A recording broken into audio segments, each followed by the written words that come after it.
दिमाग में दुनिया भर की बातें आ गई। बात समझिएगा, एनडीए एक ऐसी चीज है जो 17 से लेके 17.5 से लेके 19.5 की उम्र में मिल सकती है, उसके बाद नहीं मिलेगी। तो उसके टीचर उसको समझा देंगे, बेटा देख एनडीए ऐसी नौकरी है कि जिसको तू 2 साल पढ़ेगा तो मतलब 17.5 19.5 के बीच में मिलेगा, उसके बाद नहीं मिलेगा, उसके बाद नहीं मिलेगा। तो तुम पहले इसकी तैयारी कर लो, ये जबरदस्त तैयारी हो जाएगी तो आईएएस की भी तैयारी कर सकते हो। क्योंकि बच्चा घर पे शिक्षित कोई है नहीं, तो बच्चा क्या करेगा, टीचर की बात सुन करके थोड़ा सा अगर मानेगा तो थोड़ा सा क्या करेगा, इस पर फोकस करेगा, लेकिन ज़्यादा दिन तक नहीं चलेगा। बात समझिएगा, ये बातें ज़्यादा दिन तक नहीं चलती है। 11 पास करते करते, चाहे 10 पास करने बाद 11 में जाने जाते, क्योंकि घर में नौकरी है नहीं। अगल बगल के लोग इतना ताने बाने सुनाएंगे, इतनी बातें सुनाएंगे, खाली सुन लेने के बाद एनडीए के बाद वो कहेंगे अरे इतनी बड़ी नौकरी है, तुम्हारे बस की बात नहीं है। जब हम रोज एक ही बात सुनेंगे तुम्हारे बस की बात नहीं है। कुछ अच्छे टीचर महोदय लोग भी बच्चों को डीमोटिवेट कर देते हैं, सीधे सीधे कह देते हैं कि ये तुम्हारे बस की बात नहीं है, इसमें इंग्लिश इतनी आनी चाहिए, मैथ इतनी स्पीड होनी चाहिए, ये उतना होना चाहिए, ये उतना होना चाहिए, तुम देहात के हो, तुम्हारे बस की बात ये नहीं है। तो ऐसी हाल में बच्चे क्या हो जाते हैं, डीमोटिवेट हो जाते हैं। और कक्षा 10 में सपना देखे थे कि मैं बनूंगा, 11 में जाता है सपना चकनाचूर हो जाता है, वहीं से अपनी स्थिति को बदल देते हैं। तो ये सपना था, लेकिन सपना क्या हो गया, चूर चूर हो गया। और 11 में जाने के बाद वो सपना खत्म। 12 पास करने के बाद कुछ बच्चे रुक जाते हैं कि मुझे एनडीए की तैयारी करनी चाहिए। 12 पास करके वो एनडीए के लिए जाते तो हैं, तैयारी तो करते हैं, लेकिन दिशा चेंज हो जाती है हमारी 11 से ही। माइंड में दुनिया भर का हलचल, ठीक है। तब जाकर के डिमोटिवेट होने के बाद 12 पास कर लेते हैं, और 12 पास करने जो एनडीए बनने की सपना देख रहा था वो एसआई की नौकरी तैयारी करना शुरू कर देता है। सोचिएगा थोड़ा सा, एनडीए की तैयारी के जज्बा रखने वाला स्टूडेंट एसआई की नौकरी तैयारी करने के लिए स्टार्ट कर लेता है।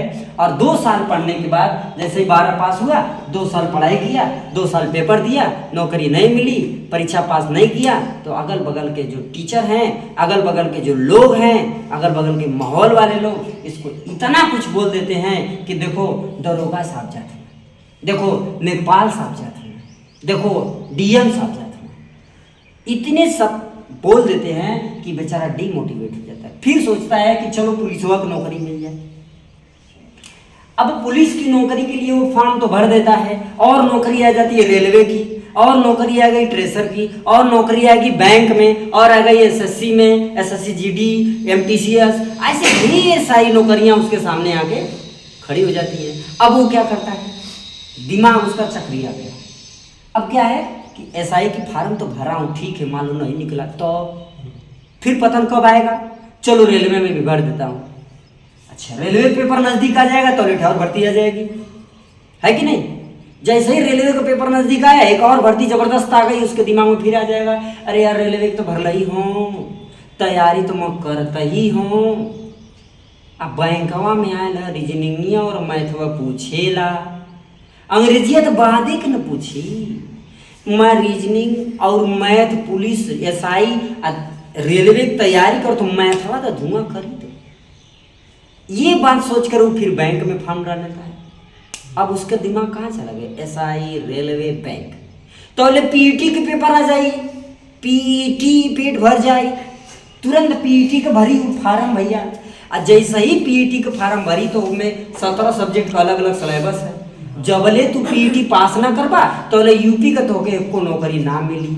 अब ओकरे दिमाग में बात आ गई, सारा लोअर पीसीएस से तनी तगड़ी नौकरी, समीक्षा अधिकारी, हफ्ता में 4 दिन नौकरी करेगी, सैलरी 1.5 लाख, हफ्ता में 4 दिन नौकरी, सैलरी 1.5 लाख, 3 दिन घरे बैठे के, साला इतनी जबरदस्त नौकरी काहे नहीं तैयारी करूंगा। चलो तब आरओ का फार्म भर देगा।